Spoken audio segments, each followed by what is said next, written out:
This is Journeyverse, written by Tenhawk. Book 1, Journeys. All characters belong to their rightful owners, none of which are me. If they knew what they were doing, I wouldn't have to write this stuff. Sunnydale, California, late June, 1999.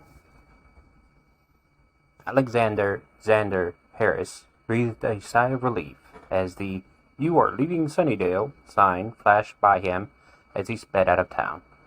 It wasn't that he really hated the place, but he definitely needed to get clear of town for a while. He had actually survived high school in this place, and he wished he could say that things were looking up. But he knew better. Come fall, his friends would be heading for college, and he'd likely be working in a burger joint just to pay the rent on his parents' basement.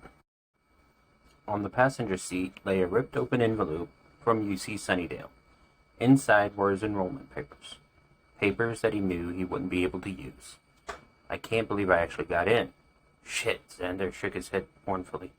I just wish I had a chance in hell of affording it. It was a pipe dream, Xander knew. His parents wouldn't pop for a tank of it would take for him to get to school, let alone 4 years of tuition. Xander just shook his head, half in disgust and the other half in despair. Finally, he forced the thoughts back, clearing his mind of his worries as much as he could, and turned the nose of the car north and west. He decided to follow the coast up as far as San Francisco before turning east and heading across the country. Just me, the sun, and the open road, and no damned vampires, Xander screamed into the whipping wind as he pushed down on the accelerator and sped away from Sunnydale. San Francisco, California, a few hours later. The sun had set just as he cruised into Frisco, causing the bay to shimmer with 1,000 iridescent colors. Xander grinned as he watched the light show. Purty, but, as the buff stern wheels always tell me, my wardrobe has more colors.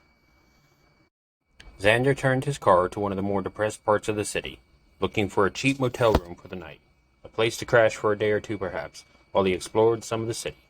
He wasn't going to stay long, but it would be nice to see the mist around the Golden Gate Bridge, maybe check out the Rock too while he was here. Some nice tourist stuff.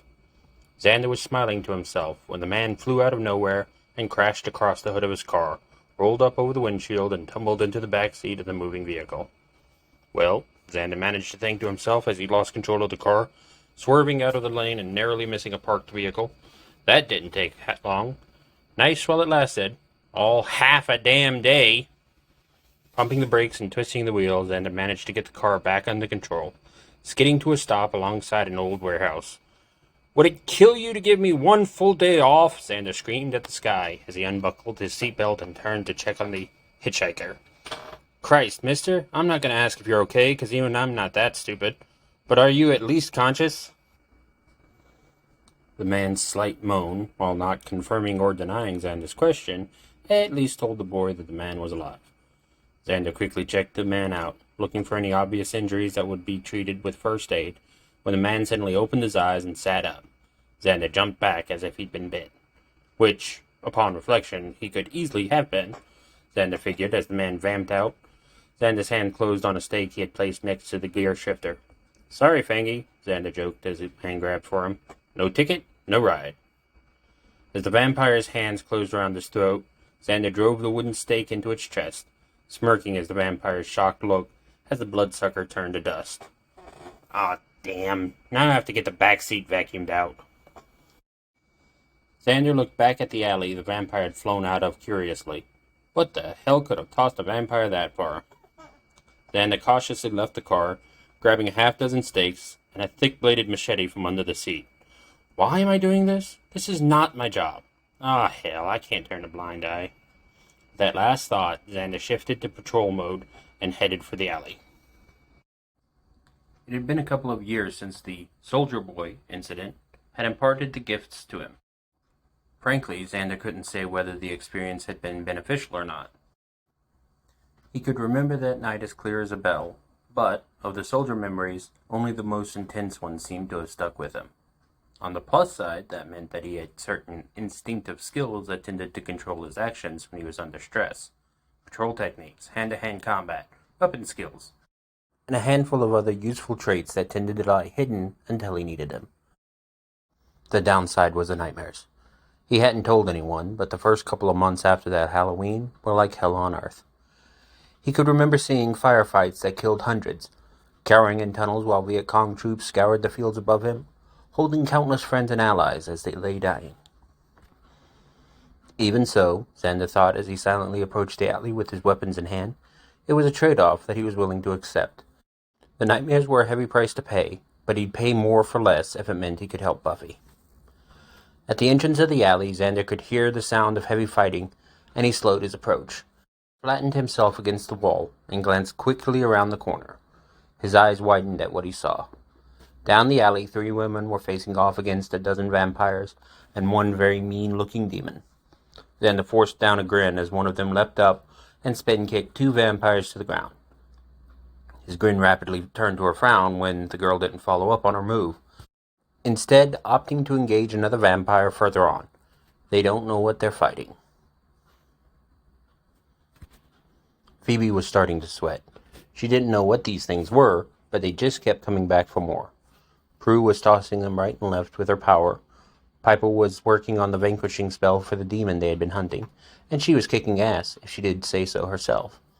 But this demon had minions. Some real stupid ones, but they were strong and tough, and they bounced back faster than she could put them down. Not good. Not good at all. It was times like this she cursed her power. Visions of the future. Right. Really helpful when it comes to demons trying to kill my sisters. She was focusing on her 5th opponent when she was hit from behind. Staggering slightly, she turned around and saw one of the ones she had been sure wouldn't bounce back, its fanged face only inches from her. Phoebe screamed involuntarily. Then she blinked. The thing froze in its tracks and then vanished into dust, revealing a young man in a hideous Hawaiian shirt grinning lopsidedly at her. "Ashes to ashes," he said, tossing a small object to her. "Put it through their hearts. Vampires react poorly to wooden stakes." Vampires? Phoebe wondered for a moment, before shrugging it off. She'd seen weirder, and it wasn't a huge leap, from demons and witches to vampires. Hey, wait a second. Why is this guy wandering around equipped to fight vampires? Again, she shrugged off the unproductive thought, and turned her attention to the fight at hand. A quick thrust of the stake dusted another one of the things, and she had to admit they certainly fit the mold for vampires. More or less. Slowly the tide began to turn as Phoebe and Xander waded into the attacking vamps, stakes in hand. Unfortunately, the demon that had assembled the vampires had other plans. "I will see you all dead!" His voice was unreal, low and macabre, as it resonated through the alley. He conjured an energy ball in his hands, the blue lightning crackling and casting shadows through the alley. "Whoops!" Xander saw the demon lift its hands. "Incoming!" The 3 sisters glanced around at the shout, catching sight of the demon's energy blast. Prue screamed as the demon let it fly. "Piper, now!" Piper's hands came up, freezing time, and the ball of crackling energy, a scant few feet from Xander and Phoebe. "Okay, the spell is ready. Phoebe, Prue, get back here so we can cast it." The 3 sisters gathered together, reciting the oddly rhyming spell, as Phoebe threw the potion at the feet of the demon. A thick white mist rose from the splattering potion, enveloping the demon and ripping him from the time freeze spell, long enough to scream and vanish into the ground. The sisters looked at each other, then back to the remaining creatures. "Why didn't they vanish too?" Piper asked. Phoebe looked around and pointed at the guy who had helped her. "He said they were vampires. I guess that means they aren't tied to this demon." "Great," Prue groaned. "Damn demons are hiring help now." Phoebe grinned, hefting the wooden stake the guy had given her. "Guess we get our hands dirty." Piper scowled at her. "We don't have any stakes." Prue moved over to the frozen guy in the Hawaiian shirt. "He's got a bunch on his belt." Prue grabbed 2 and tossed them to Piper, then took 2 for herself. "Okay, let's get these guys." The remaining vampires were easily handled, being frozen in space and pretty much helpless. When the sisters had dispatched them, they turned back to the frozen guy. "Well, what do we do about him?" Piper said, eyeing the gaudy shirt with distaste. "I don't know. Take him shopping?" Prue snickered. "He needs it," Phoebe grinned. "Let him loose. We'll figure something out." "We always do," Piper said, as she waved her hand. This has been part 1 of Journeyverse Journeys. Links down below.